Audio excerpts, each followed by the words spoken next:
ખાસ કરીને સૌરાષ્ટ્ર યુનિવર્સિટીનું અંધેરી નગરી ગંડુ રાજા જેવું કામકાજ થઈ ગયું છે। અવારનવાર સૌરાષ્ટ્ર યુનિવર્સિટી વિવાદોમાં આવતી હોય છે।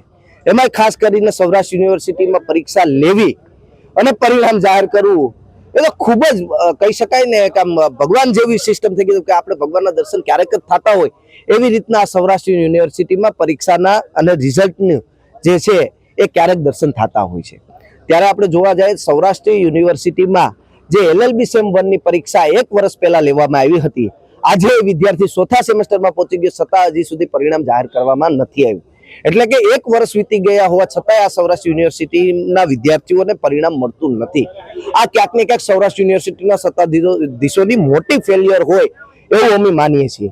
બીજો મુદ્દો છે અમારો કે જે 2011 થી લઈ અને 18 સુધીના વિદ્યાર્થીઓ કે જે 1-2 વિષય ફેલ હોવાના કારણે એક નવી વિશેષ તક યુનિવર્સિટી દ્વારા આપવામાં આવી હતી, એવી જ એક વિશેષ તક સૌરાષ્ટ્ર યુનિવર્સિટીના 2019ના એનરોલ થયેલા વિદ્યાર્થીઓને આપવામાં આવે, જેથી કરીને 1-2 વિષયમાં ફેલ વિદ્યાર્થીઓ પોતાનું ગ્રેજ્યુએશન અથવા તો માસ્ટર પૂર્ણ કરી શકે।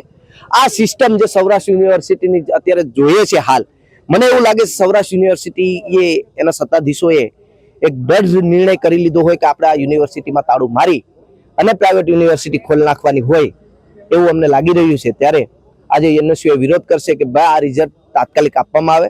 જે બહારગામથી આવનારા વિદ્યાર્થીઓ છે તેનું કામ એ સ્પીડલી થાય એવું એક માંગ રહેશે અને 18ના 19ના વિદ્યાર્થીઓને એક તક આપવામાં આવે એવી માંગ સાથે આજે યુનિવર્સિટીના કુલપતિનો વિરોધ કરવાનો છે।